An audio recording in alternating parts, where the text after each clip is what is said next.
నమస్తే. Welcome to Big TV. నేను మీ గౌతమి. నిన్న వైజాగ్ జ్ఞానాపురం చర్చ్‌లో జరిగిన ఇన్సిడెంట్ ఏదైతే ఉందో నిజంగా అందరిని కూడా ఆశ్చర్యపరుస్తుంది.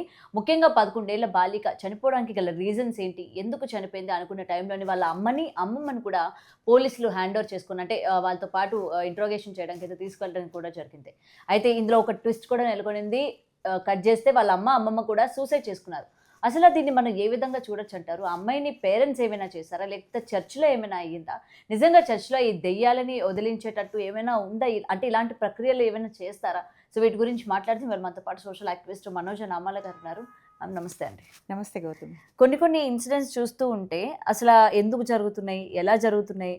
అంటే అలా ఒక క్వెషన్ మార్క్‌లా ఉండిపోతూ ఉంటాయి. దానికి ఉదాహరణ నిన్న జరిగిన ఇన్సిడెంట్. ఈ వైజాగ్ ఇన్సిడెంట్ ఏదైతే ఉందో. సో, ముఖ్యంగా తను ఏదో తేడాగా బిహేవ్ చేస్తుందని చెప్పి ఆ పాపని చర్చికి తీసుకురావడం కావచ్చు. దెయ్యాన్ని వదిలిస్తారని చెప్పి. అండ్ అక్కడ ముఖ్యంగా వాళ్ళ పేరెంట్స్ బిహేవ్ చేసిన తీరు కావచ్చు. అందరూ కూడా షాక్ అయ్యారు. అంటే ఎందుకు వీళ్ళు ఇలా బిహేవ్ చేస్తున్నారు? అసలు అమ్మాయికి ఏమైంది? సడెన్‌గా చూస్తే అమ్మాయి చనిపోయిందని చెప్తున్నారు. ఇవాళ మనం చూసుకుంటే ఆ తల్లి వాళ్ళ అమ్మమ్మ ఇద్దరు కూడా చనిపోయారు. సో, దీన్ని ఏ విధంగా చూడొచ్చంటారు? ముఖ్యంగా అసలు ఈ దెయ్యాలను వదిలించడం అనేది చర్చిలో ఉన్నాయా? ఆహ్, గౌతమి, నాకు తెలిసినంత వరకు నేను కూడా చర్చిలకి వెళ్ళిన సందర్భాలు ఉన్నాయి. హ్మ్. అప్పుడప్పుడు వెళ్తూ ఉంటాను కూడా. అయితే ఈ చర్చిలలో దయ్యాలు వదిలించేది ఉంటుంది. ఓకే. ఎందుకంటే పాస్టర్‌లకి ఆ శక్తి ఉంటది. హ్మ్. దేవుడు బాగా లోతుగా దేవునిలో ఉండి ఎక్కువగా ప్రేయర్‌లో ఉండే వాళ్ళకి ఎవరికి దెయ్యం పట్టినా కూడా వాళ్ళకి తెలిసిపోతుంది. వాళ్ళని చూడంగానే వీళ్ళు బాగా రియాక్ట్ అయిపోతారు. హ్మ్. వీళ్ళొచ్చి గనక ప్రేయర్ చేసి బైబిల్ పెడితే ఏదైతే డెవిల్ లోపలికెళ్తదో అది ఖచ్చితంగా భయపడతది. బైబిల్ చూసిందనుకో అది దగ్గరికి రావడానికి ఇప్పుడు ఏ అమ్మాయికైనా దెయ్యం పట్టిందనుకో, బైబిల్ తీసుకెళ్ళి ఆ అమ్మాయి దగ్గర ప్రేయర్ చేసేటప్పుడు ఖచ్చితంగా ఆ లోపలుండే డెవిల్ భయపడతదనమాట. హ్మ్. రియాక్షన్స్ ఇస్తది. ఎమ్మటే నెగెటివ్ రియాక్షన్స్ ఇచ్చి కింద పడిపోవడము, గిలగిలా కొట్టుకోవడం ఇలాంటియన్నీ చర్చిల్లో జరగడం నేను చూశాను. ఓకే. అవి నిజంగా కూడా అలా వెళ్ళగొట్టినటువంటి దైవజనులు కూడా ఉన్నారు హ్మ్. చాలామంది. హ్మ్. నేను చూశాను. లైవ్‌లో గూడా చూశాను. ఓకే. సో, దగ్గరలో ఎవరిని గూడా ఉండనివ్వరప్పుడు. హ్మ్. అమ్మాయికి దెయ్యం పట్టింది ఒక అమ్మాయికి అంటే, ఆ దరిదాపుల్లో చుట్టుపక్కల గూడా ఎవరిని ఉండనివ్వరు. ఎందుకంటే ఎవరిలన్నా దూరుతుందని చెప్పి, ఏదైనా బలహీనమైనటువంటి మనుషులున్నారనుకోండి, బైబిల్ లేకుండానో, హ్మ్. కొంచెం కొంచెం సాఫ్ట్‌గా ఉంటారనుకోండి, వాళ్ళలోకి ఎవరైనా ఒకళ్ళలోకి ఎళ్ళిపోద్దనేటువంటి భయంతో, ఆ చుట్టుపక్కల ఎవరిని ఉండనీయకుండా దూరంగా సెపరేట్‌గా పెట్టి ఆ అమ్మాయిని, అమ్మాయి గాని, అబ్బాయిలు ఎక్కువ అమ్మాయిలకే పడుతూ ఉంటది. హ్మ్. కొంతమంది అబ్బాయిలకు కూడా పడుతుంది గానీ, ఎక్కువగా అమ్మాయిలు. సో, పట్టుకొని వాళ్ళని వదిలించేటప్పుడు చుట్టుపక్కల ఎవరిని ఉండనివ్వరు. ఓకే. దయ్యం దయ్యం బయటికెళ్ళిపోవాలి అని. హ్మ్. సో, అలా జరుగుతూ ఉంటది. చంద్రిక అనేటువంటి అమ్మాయికి కూడా దయ్యం పట్టింది అని చెప్పలేదు వాళ్ళు. ఇండైరెక్ట్‌గా ఏం చెప్పారంటే, ఒక రకంగా బిహేవ్ చేస్తుంది తేడాగా. హ్మ్. అంటే నేనేమనుకుంటానంటే, సైకలాజికల్ ప్రాబ్లమ్ కావచ్చు ఆ ఓకే. అమ్మాయికి. సైకలాజికల్ ప్రాబ్లమ్ ఉన్నా కూడా ఏదన్నా ఒక తేడాగా బిహేవ్ చేసిందనుకోండి, అది వీళ్ళు అమ్మమ్మ ఉన్నారు కదా! దయ్యం పట్టిందేమో! ఒకసారి చర్చిలో ప్రేయర్ చేస్తే తగ్గుతుంది గదా! పాస్టర్ తగ్గిస్తారు. హ్మ్. హ్మ్. ఆ జ్ఞానాపురం చర్చిలో పాస్టర్ గారు ప్రేయర్ చేస్తే తగ్గుద్ది. అదే అమ్మ పూజ ఏదో చేస్తారు కదా! మేరీ మాత పూజ అయిన తర్వాత చేద్దామని వాళ్ళు తీసుకొచ్చి ఉండుండొచ్చు. ఓకే. అయితే అమ్మాయిని బోర్లా పడుకోబెట్టారంట. బోర్లా పడుకోబెట్టినప్పుడు అది అభ్యంతరకరం అని చెప్పి పడుకోబెట్టండి అన్న తర్వాత కొంచెంసేపటికి ఎప్పుడో కానీ నిజంగా అలా దెయ్యం పట్టిన వాళ్ళని తీసుకొచ్చిన తర్వాత బోర్లా పడుకోబెడతారా? అలా ఎందుకంటే మీరు ఏముండదు. లైవ్‌లో చూసానన్నారు అలా కాబట్టి. ఏముండదు. అలా ఏం అలా పడుకోబెట్టరు. ఏముండదు. ఆ! పడుకోబెట్టరు. అసలు మామూలుగా కూర్చుంటారు. హ్మ్. లేదంటే మామూలుగా పడుకోబెడతారు. ఈ బోర్లా పడుకునే పద్ధతి ఎక్కడా లేదు. హ్మ్. ఆళ్ళు మామూలుగా వెలికితిలానే మళ్ళీ పక్కకు పడుకోబెట్టిన తర్వాత వాళ్ళని పైకి లేపి పాస్టర్ గారు ప్రేయర్ చేస్తారు. ఓకే. చేసినప్పుడు అది బయటకెళ్ళిపోవడం జరుగుతుంది. దాంతో కొంచెం వాగ్వివాదం అవుతది. ఆయన పాస్టర్ గారు చెప్పగా "నువ్వు వెళ్ళమ్మా" అంటే ఆమేమి ఎళ్ళదు. లోపల అబ్బాయో, మగోడో, ఆడదో తెలీదు. దెయ్యం దూరిందనుకోండి, ఆయన "వెళ్ళిపోమ్మా" అని చెప్పి బైబిల్ చూపిస్తే ఎళ్ళదావిడ. హ్మ్. లోపలుండేవాళ్ళు. జుట్టు పట్టుకొని కొంచెం గట్టిగానే వార్నింగులవి ఇవ్వాలి. ప్రేయర్ చేయాలి. ఆ ప్రేయర్ చేసే వ్యక్తి కూడా మంచి పవర్ ఉండాలి. హ్మ్. నిజాయితీగా ఉండే పాస్టర్ గారు అయ్యుండాలి. చాలా ఉంటాయి దాంట్లో. ఓకే. ఆ దయ్యాలను వెళ్ళగొట్టేటువంటి శక్తి దేవుడు వాళ్ళకి ఇచ్చుండాలి. అలాంటప్పుడే ఆ దయ్యం బయటికెళ్ళడం జరుగుతుంది. హ్మ్. ఈ అమ్మాయి కేసులో ఏం జరిగిందంటే దయ్యం పట్టినప్పుడు మరి పాస్టర్ గారు ప్రేయర్ చేశారో లేదైతే మనకు తెలీదు. కానీ తర్వాత ఈ అమ్మాయిని కొంతసేపటి తర్వాత ఎప్పుడో తిరిగేస్తే అమ్మాయి చనిపోయి చ ఉండడం చూశానని చెప్తున్నారు. ఇదేదో ముందుగానే ఎక్కడో ఏదో జరిగింది. హ్మ్. నేననుకోవడము, ఈ పాపని అంతకు ముందే ఎవరో తెలీదు మనకి. ఆ అమ్మాయికి ఏదో జరిగుండొచ్చు. ఓకే. మేబీ అమ్మాయి మీద ఒక అత్యాచారమో లేకపోతే జరిగి ఉంటే, ఆ అమ్మాయి డిఫరెంట్‌గా బిహేవ్ చేస్తే చర్చికి తీసుకొచ్చి ఇక్కడ వీళ్ళ అమ్మకి అమ్మమ్మకి ఇద్దరికి తెలిసి ఉంటుంది ఆ విషయం. అయితే వీళ్ళు చర్చిలోకి తీసుకొచ్చారు కాబట్టి వీళ్ళని అనుమానించి పోలీసులు రిమాండ్కి తీసుకున్నారు వాళ్ళని. ఈ విషయం తెలిసినటువంటి ఎవరైతే ఈ అమ్మాయిని పాడు చేశారో వాళ్ళే వీళ్ళిద్దరిని తీసుకెళ్లి బావిలో పడేశారేమో అన్నటువంటిది నా అనుమానం. ఎందుకంటే ఏ అమ్మ కానీ అంత దారుణంగా చంపుంటారని నేను అనుకోవడం లేదు. ఎందుకంటే బతికుండగానే చర్చికి తీసుకొచ్చారు వాళ్ళు.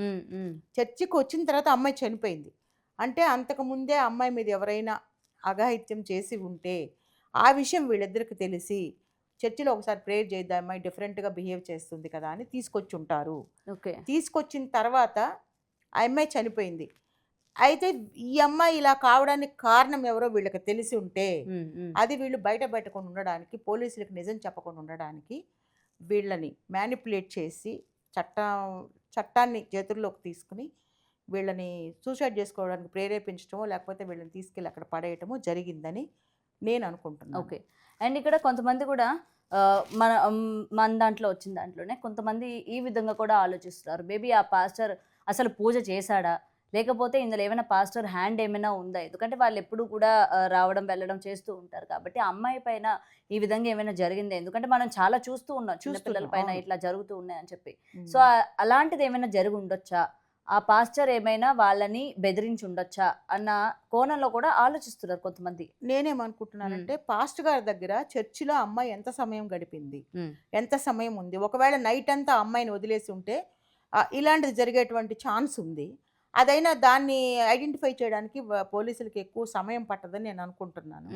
వాళ్ళని చంపించడంలో కూడా ఆ పాత్ర ఒకవేళ గనక పాస్టర్ గారు గనక అది ఒకవేళ అనుమానాస్పద రీతిలో ఆ అమ్మాయి చర్చిలోనే చనిపోయి గుడ్డలు నోట్లో కుక్కి చున్నీతో బిగిచ్చింది అని అన్నారు కదా, అలా జరిగి ఉండే దాంట్లో కనుక పాస్టర్ గారి పాత్ర ఉన్నట్లయితే ఖచ్చితంగా అది బయటపెట్టడానికి చట్టానికి ఎక్కువ సమయం పట్టదు. లేదా చట్టము పాస్టర్ గారు ఇద్దరు కలిస్తే మాత్రం వాళ్ళిద్దరు చచ్చిపోవడానికి కూడా కారణం రెండు అంటే ఈ పాస్టర్ గారు వాళ్ళని మ్యానిపులేట్ చేసి ఏమన్నా చేసి ఉండొచ్చేమో, తద్వారా వాళ్ళు మరణించి ఉండొచ్చు అని నాకు అనిపిస్తోంది. రెండు రకాలుగా నాకు. ఎందుకంటే పోలీసులు వాళ్ళిద్దరిని కూడా అదుపులోకి తీసుకున్న తర్వాత వెంటనే ఎటువంటి విచారం లేకుండా ఎలా విడిచిపెడతారు? బయటికి వాళ్ళు ఎలా రాగలిగారు? విత్ ఇన్ 1 డే గ్యాప్ లోనే ఎలా రాగలిగారు? వచ్చిన వెంటనే ఎట్లా సూసైడ్ చేసుకున్నారు? అంటే వీళ్ళని ఎవరో బెదిరించారు, లేదా బెదిరించి ఉంటారు, లేదంటే వాళ్ళని తీసుకెళ్లి బలవంతంగానైనా బావిలో తోసి చంపేసి ఉండొచ్చు. ఏదైనా కానీ చట్టానికి దగ్గరగా ఇది చట్టం గనక ఇందులో ఇన్వాల్వ్ అయ్యి ఉండి వాళ్ళ మరణానికి కారణమైతే మనం ఏమీ చేయలేము.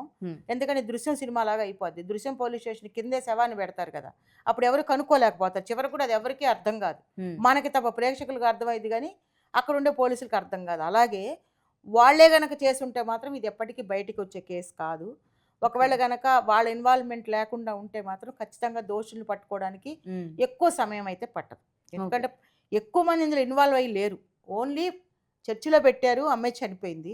చర్చిలో ఎవరెవరు ఉన్నారు అనేటువంటిది ఎంక్వైరీ చేయాలి ఫస్ట్ పాస్టర్ గారు. ఇంకెవరన్నా మగపిల్లలు ఉన్నారా?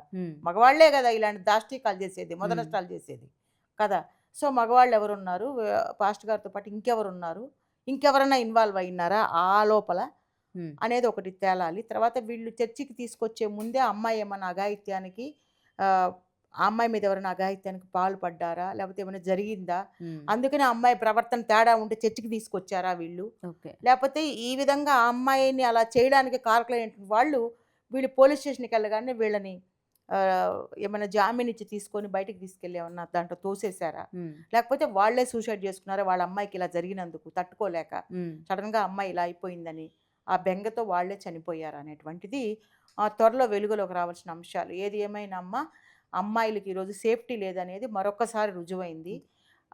నేను చర్చి అని అనట్లేదమ్మా, ఎక్కడన్నా కానీ ఇర్రెస్పెక్టివ్ ఆఫ్ ద ప్లేస్ ఎక్కడ కూడా అమ్మాయికి సరైన సెక్యూరిటీ ఉన్నటువంటి ప్లేస్ ఈ ప్రపంచంలో ఎక్కడా లేదు. ఒక తల్లి కడుపు, తల్లి చేతులు, తల్లి ఒడి తప్ప ప్రపంచంలో ఆడపిల్ల ఎక్కడికి వెళ్ళినా కూడా దాని మీద ఘోరాలు జరుగుతున్నాయి. అంత నికృష్టానికి పాల్పడి ఉంటే నిజంగా అమ్మాయి మీద చట్టపరంగా వాళ్ళని శిక్షించాల్సినటువంటి బాధ్యత ప్రభుత్వానికి ఉంది.